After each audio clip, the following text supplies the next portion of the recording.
Hello बच्चों, आज मैं आपको कक्षा 12 के लेखा शास्त्र के बारे में पढ़ाऊंगा। लेखा शास्त्र पाठ 1 गैर लाभकारी संगठनों के वित्तीय विवरण पत्र, ये पाठ 1 है। पार्ट 1 चैप्टर 1 का पार्ट 1, इसमें हम अर्थ और विशेषताओं के बारे में पढ़ेंगे। अर्थ। प्राचीन काल से ही विश्व में ऐसी बहुत सी संस्थाएं हैं जिनका उद्देश्य लाभ अर्जित करना होता है। लाभ अर्जित करना नहीं होता, बल्कि वे किसी निश्चित उद्देश्य के लिए बनाई जाती हैं। अतः ऐसी संस्थाएं जिनकी स्थापना लाभ अर्जित करने के लिए नहीं, अपितु अपने सदस्यों और समाज की सेवा करने के उद्देश्य से की जाती है, गैर व्यापारिक संस्थाएं कहलाती हैं। ऐसी संस्थाओं में क्लब, चिकित्सालय, पुस्तकालय, अनाथालय आदि संस्थाएं सम्मिलित होती हैं। गैर व्यापारिक संस्थाओं की विशेषताएं। पहली विशेषता है, गैर व्यापारिक संस्थाएं व्यक्तियों के विशिष्ट समूह या समाज को शिक्षा या स्वास्थ्य, खेल, व्यायाम, मनोरंजन आदि सेवाएं प्रदान करने के उद्देश्य से स्थापित की जाती हैं।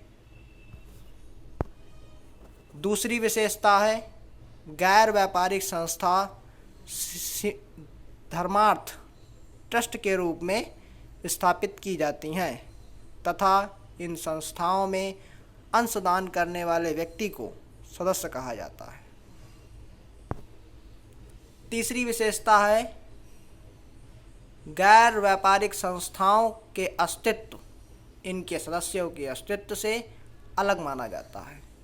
इन संस्थाओं द्वारा संपत्ति स्वयं के नाम पर क्रय की जाती है तथा इनका अस्तित्व सदस्यों की मृत्यु, दिवालियापन आदि से प्रभावित नहीं होता है। चौथी विशेषता है, इन संस्थाओं का उद्देश्य लाभ कमाना नहीं, बल्कि सेवा प्रदान करना है। पांचवी विशेषता है, इन संस्थाओं का संचालन प्रबंध समिति या कार्यकारी समिति के द्वारा किया जाता है। इन समिति का गठन संस्था के सदस्यों द्वारा चुनाव के माध्यम से किया जाता है। छठवीं विशेषता है, गैर व्यापारिक संस्थाओं के आय के प्रमुख साधन दान, सदस्यों से प्राप्त चंदा, आजीवन सदस्यता शुल्क, प्रवेश शुल्क, सरकार द्वारा अनुदान आदि होते हैं।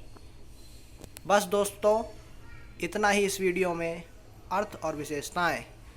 आप इसके अर्थ और विशेषताओं को अपनी एक फेयर बना लें और उसमें नोट करें, क्योंकि अब हम आगे अकाउंटेंसी का पूरी अकाउंटेंसी पढ़ाने वाले हैं, तो इसको अपनी कॉपी में नोट कर लें।